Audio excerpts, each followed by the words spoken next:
ఓం శాంతి. మురళీరవళి. ఈరోజుటి మురళీలోని కొన్ని మధుర మహావాక్యాలు. తేదీ 29/12/2023. బాబా చెప్తున్నారు, మధురమైన పిల్లలు, ప్రశ్నలలో తికమక పడటము మాని మన్మనాభవగా ఉండండి. బాబాను మరియు వారసత్వాన్ని స్మృతి చేయండి. పవిత్రంగా అవ్వండి మరియు తయారు చేయండి. శివబాబా ఎప్పుడూ పిల్లల చేత ఎటువంటి పూజను చేయించుకోలేరు. ఎందుకంటే నేను మీకు అతి వినమ్రుడనైన సేవకుడను.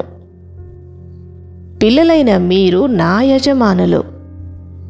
నేను పిల్లలైన మీకు నమస్కరిస్తాను. బాబా నిరహంకారి. పిల్లలు కూడా తండ్రి సమానముగా కావాలి. నేను పిల్లలైన మీచే నా పూజను ఎలా చేయించుకోగలను? నా కాళ్ళు కడిగేందుకు అసలు నాకు కాళ్లే లేవు. మీరు ఈశ్వరీయ సేవాదారులై విశ్వసేవను చేయండి. జ్ఞానసాగరుడైన శివబాబా వందే మాతరం అంటూ మాతలకు నమస్కరిస్తున్నారు. మాతలైన మీరు సలాం మాలేకం అని అంటారు. కానీ మొట్టమొదట తండ్రియే నమస్కరించవలసి ఉంటుంది. నేను అతి వినమ్రుడనైన సేవాధారిని. నేను నిరహంకారిని. ఇక్కడ మీరు నాకు ఎటువంటి పూజను చేసే అవసరం లేదు. మీరు నా అతి ప్రియమైన పిల్లలు. మీరు స్వర్గ ఆస్తికి వారసులుగా అయ్యేవారు. నేను ఎప్పుడూ మీ చేత పూజను తీసుకోను. చిన్న పిల్లలు తండ్రి కాళ్లకు నమస్కరిస్తారు, ఎందుకంటే తండ్రి పెద్దవారు. కానీ నిజానికి తండ్రి పిల్లలకు సేవకుడు. నేను మీ సేవలో హాజరై ఉన్నాను. నా పిల్లలపై అపారమైన దుఃఖాలు రానున్నాయి. కావున నేను ప్రతి కల్పము సంగమ యుగములో వస్తాను. నేను ఒక్కడినే దాతను. ఇతరులెవ్వరినీ దాతలు అని అనడానికి వీలులేదు. సర్వుల సద్గతి దాత అన్న గాయనము ఒక్క నాకు మాత్రమే ఉన్నది. నేను ముక్తిధామము మరియు జీవన్ముక్తిధామము రెండింటికి యజమానిని. మీరు శివశక్తి సైన్యము. పతితులను పావనముగా చేసే సేవలో నిమగ్నమై ఉన్నారు. శివుని పూజతో పాటు శాలిగ్రామాల పూజ కూడా జరుగుతుంది. శివబాబాతో పాటు పిల్లలైన మీరు కూడా కష్టపడుతున్నారు. మీరు ఈశ్వరీయ సేవాదారులు. నేను ప్రతి కల్పము ప్రజాపిత బ్రహ్మ శరీరములోనికే వస్తాను. స్వర్గాన్ని రచన చేస్తాను. మీరు నా ప్రియాతి ప్రియమైన సేవాధారి పిల్లలు. మీరు పవిత్రముగా అయ్యి భారతదేశాన్ని స్వర్గముగా తయారు చేస్తారు. ఇది అతిపెద్ద ఆత్మీక హాస్పిటలు. మీరు యోగము ద్వారా సదా ఆరోగ్యవంతముగా అవుతారు. మీలో ఎప్పుడూ దేహ అహంకారము ఉండరాదు. ఇది యోగాన్ని పూర్తిగా తెంచివేస్తుంది.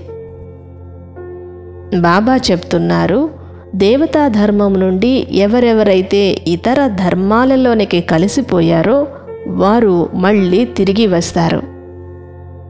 తమ స్వర్గరాజ్య అధికారాన్ని పొందుకుంటారు. శివబాబా ఒక్కరే మిమ్మల్ని స్వర్గాధిపతులుగా తయారు చేస్తారు.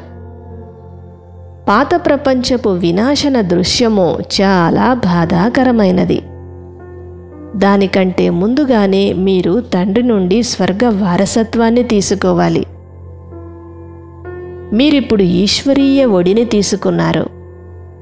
శివబాబాయే అందరికన్నా పెద్దవారు. కావున వారి నుండే మీకు బేహద్దు ప్రాప్తి లభిస్తుంది. స్వర్గ సుఖాలు అపరమపారమైనవి. పేరు వినగానే నోట్లోకి నీళ్లు వస్తాయి. ఈ సంగమయుగమే రుద్రజ్ఞాన యజ్ఞము. మీరు రుద్రుడైన శివబాబా జతలోనున్న శాలిగ్రామాలు. మీరు రుద్రమాలలో స్మరింపబడేందుకు స్మృతి అనే పరుగు పందెము చేయాలి. ఇది బుద్ధి యోగపు చాలా మంచి యాత్ర. ఇటువంటి స్వర్గపు అపారమైన సుఖాలను పొందేందుకు మీరు పవిత్రతను ధారణ చేయాలి. మాయ మధ్య మధ్యలో మిమ్మల్ని చలింపచేస్తూ ఉంటుంది. పిల్లలు, ఇది మీ అంతిమ జన్మ. మీరు పాత ప్రపంచముతో బుద్ధి ద్వారా పూర్తిగా మరణించి ఉన్నారు. కావున తండ్రి నుండి స్వర్గ వారసత్వాన్ని తీసుకోండి. మీరు ముఖవంశావళి బ్రాహ్మణులు, ఆత్మీక సమాజ సేవకులు. దేవతలు ప్రాలబ్ధాన్ని అనుభవిస్తారు. బ్రాహ్మణులైన మీరు భారతదేశపు సేవను చేస్తున్నారు. మీరే స్వర్గాధిపతులుగా అవుతారు. ఇది అవినాశి రుద్రజ్ఞాన యజ్ఞము. రుద్రుడైన శివబాబా మిమ్మల్ని మాయా సంకెళ్ళ నుండి విడిపిస్తారు. ఈ ప్రజాపిత బ్రహ్మను కూడా మాయా సంకెళ్ళ నుండి విడిపించారు. శాస్త్రాలను చదువుతూ చదువుతూ పూర్తిగా క్రిందికి చేరుకున్నారు. ఇప్పుడు మీరు కేవలం నన్నొక్కరినే స్మృతి చేయండి అని బాబా హెచ్చరిస్తున్నారు. తండ్రిని స్మృతి చేసినప్పుడే మీరు స్వర్గ వారసత్వాన్ని పొందుతారు. మీరిప్పుడు మన్మనాభవగా ఉండండి. ఎప్పుడూ చదువును వదిలివేయకూడదు. మీరు ఒక్క తండ్రిని మరియు వారి ఇచ్చే వారసత్వాన్ని స్మృతి చేయాలి. స్వదర్శన చక్రాన్ని స్మృతి చేయటము ద్వారా మీరు విజయవంతులుగా అవుతారు. సత్యమైన ఈశ్వరీయ సేవాదారులుగా అయ్యి భారతదేశాన్ని స్వర్గముగా తయారు చేయటంలో తండ్రికి పవిత్రత సహాయమును చేయాలి. వరదానము: హద్దుల నుండి అతీతముగా అయ్యి అందరికీ తమవారు అన్న అనుభూతిని కలిగించే అనుభవీ మూర్తభవ.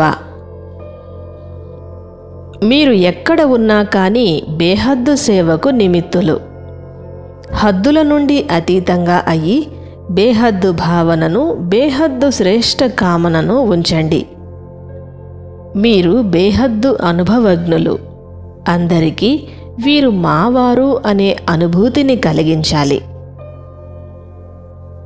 స్లోగన్: అతీతమైన స్థితి ద్వారా ఎగిరే కళలో ఎగురుతూ ఉన్నట్లయితే కర్మరూపీ కొమ్మల బంధనములో ఎప్పుడూ చిక్కుకుపోరు. మధురాతి మధురమైన ఆత్మీక పిల్లలకు మాతాపిత బాప్ దాదాల ప్రియ స్మృతులు మరియు గుడ్ మార్నింగ్. ఆత్మీక పిల్లలకు ఆత్మీక తండ్రి నమస్తే. ఓం శాంతి.